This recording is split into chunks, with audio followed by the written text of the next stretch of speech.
Hi guys, Adam Steele from the Hot Pole Studios here, and today we're going to talk about calibration. How can you trust your speakers or your headphones? Theoretically, like devil's advocate, hypothetically.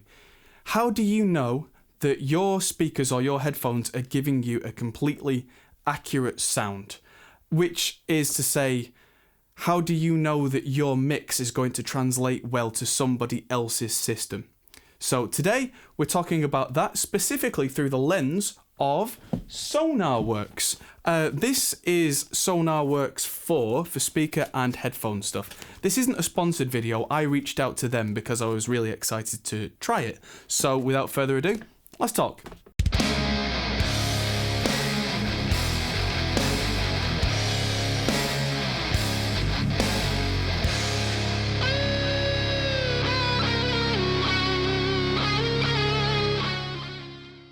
So a little bit of history. Way back in, 2010, I had kind of a makeshift studio. Here's a photo of me when I was younger in that system. It wasn't great, but one thing that we did have that helped us is we had this Edirol interface, and inside the interface, it had a microphone and a pink noise generator, and it did this thing where it scanned the room, and it did this EQ to the output of the speakers, so that what you were hearing was closer to what everybody else would hear. It wasn't perfect, it didn't really work that well to be honest, and most of the time I just left it off. But the idea was there, and that is something that over the years stuck in the back of my mind. So when we moved into here, this room is properly it's a floating room, it's isolated from the outside. There's treatment in the proper places to try and get this room as acoustically flat as possible while still not being completely dead. And even then, sometimes if I stand in certain places in this room, it can really mess with the ears.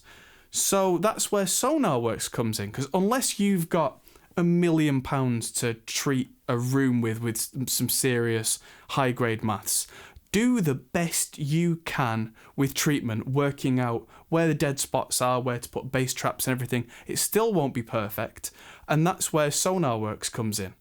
These guys, what they do is if you get the Sonarworks 4 system, it comes with a measurement microphone, and when you install the software, it goes through this process where you tell it exactly which microphone you have by giving them the serial number, which means that they calibrate all these at the factory, and they know from you typing the serial number on the side of the microphone in exactly how that's going to behave. You use the cleanest preamp you can, and you put the microphone in front of the speakers where your head would usually be when you listen. And it goes through these horrible beeping and blooping noises like R2-D2 is trying to start a fight with you.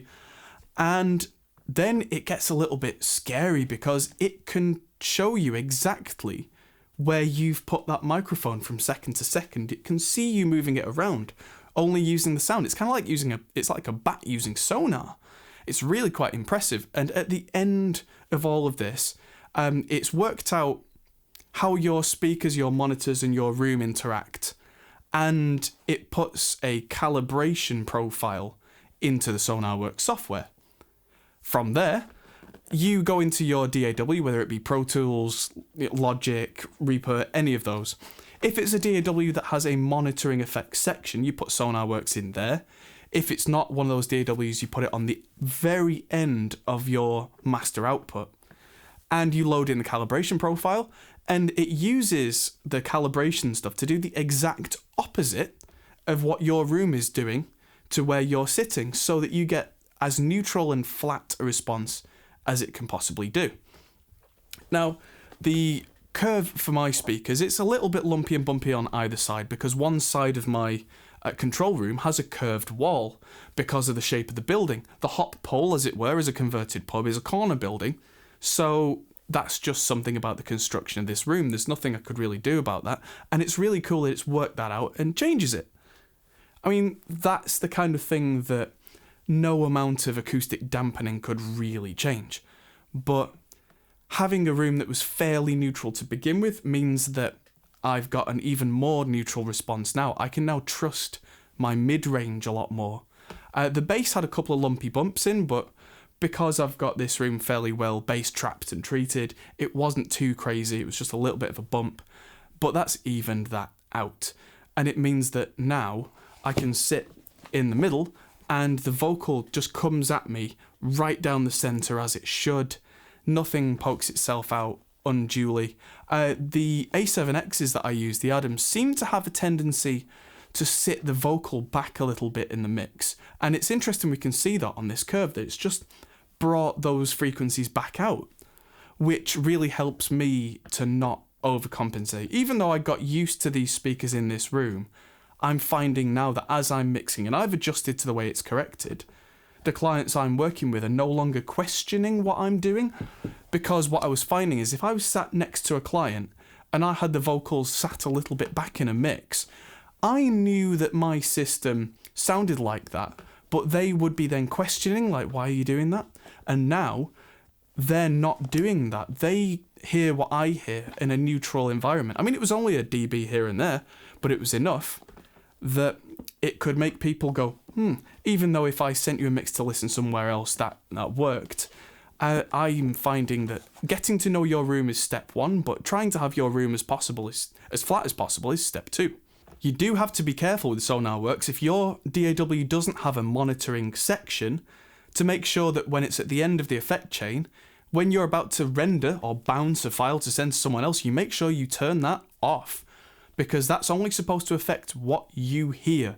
It's not supposed to affect what they hear, because then if you turn that off, you get a flat response coming out to the file, so that then should sound to them like it sounded to you. That's the idea anyway. If their room affects the sound in a certain way, that's an issue for them, and maybe they should get Sonarworks too. Hey, now that's with speakers in a treated room. I mean, if you've got an untreated room, Sonarworks will still help. It'll do much bigger corrections. One thing that Sonarworks cannot do is it can't fix flutter and echo and that kind of thing in a room, because that's physics. That cannot really be undone. So that's why you have to make sure you treat your room as best you possibly can first. And you can't use something like Sonarworks as a crutch. It really has to be the extra layer. It's the icing on the cake. Having said that, that's all speakers. What if I want to use headphones? This is where it gets clever. A lot of the time, I do a lot of work on headphones. I mean, yes, I've got this room to mix in, I've got these speakers and this setup, but a lot of the time, I take my work home with me. I might want to work late at night. I might want to, go and cook dinner for my partner and then go and just do a little bit of groundwork, as I like to call it, where, I'm going through and cleaning up edits. I'm doing a bit of maybe vocal tuning or whatever it is. Yeah, don't judge me. I might be, just basically making sure every part of a song is right before I then bring the files back to finish the mix off here. And I find myself doing a lot of the basic mix work while I'm on headphones. Now, I try and use the best headphones I can, and in my opinion, the best headphones for mixing are the Sennheiser HD 650s. Now, my pair of 650s are really quite battered. They've been through war, so they look like this, but they still behave like 650s do. I use an 18-volt headphone preamp with them to get the most accurate response that I can. So between the converters and the headphone amp, the only thing that's affecting the sound so it's not linear is the headphones themselves. That's where Sonarworks comes in. The Sonarworks headphone, which you can get separately from the entire bundle, and it's at lower cost, will have a massive list of headphones in. So I scrolled down, found mine, Sennheiser HD 650, click, and my jaw hit the floor, because I thought the 650s were fairly neutral. I thought they were fairly linear. Turns out they were kind of nowhere really close. And for my listening preferences, that's where the headphone version became really clever, because from there, I then went in, and where it was a flat profile, I wanted to hear more sub. I wanted then to bring some high end back, because I was finding that I like to have quite a bit of, not necessarily a loudness curve in the headphones I'm mixing on, but I do that so I can hear the detail in the top end without me subconsciously going to just crank that up, because that's something I used to do when I was a younger engineer. Is I would go, oh, I can't hear the high end in this, crank, and then I would wonder why the high end sounded harsh at the end. So being able to hear that high end in the monitoring without having to crank that on each channel means that my mixes are instantly more balanced. So I would go from the flat mode to the custom mode, then I would tilt it so that there was more bass, then I would add some of the high frequency back so that my response looks fairly flat but with a low end kind of lift, because something that the Sennheiser 650s don't do naturally is real sub stuff. They're capable of it, these headphones, but they don't do it naturally. So Sonarworks really adds quite a lot of that real below 100 hertz stuff. And then I'm then compensating by making it kind of a curve that I like. That's really improved my mixes, because then I can trust what I'm hearing. So when I bring it back to the studio, I'm getting something much closer that I can trust. And then the difference between the Sonarworks on headphones and Sonarworks speakers is translating really well. And it's kind of a coherent system. From that, that's really transformed my mixes. And if you only mix on headphones, there is a next level, which I haven't done yet, but I'm considering. And what you can do, you can send your headphones, your specific pair, to the guys at Sonarworks. They then profile them, because the headphone profiles they've got for each headphone type are characteristic of that headphone type. But if you look at the curve, it's got kind of a band around it, because some headphones might have more of a certain frequency, a bit less, maybe depending on how battered the headphones are, or they're like microphones. Microphones are all different coming off a production line. It might be subtle, but it might be enough that it drives you crazy. And that's why there are things like stereo pairs of microphones, because they get matched at the factory, because every physical thing that's made is slightly different.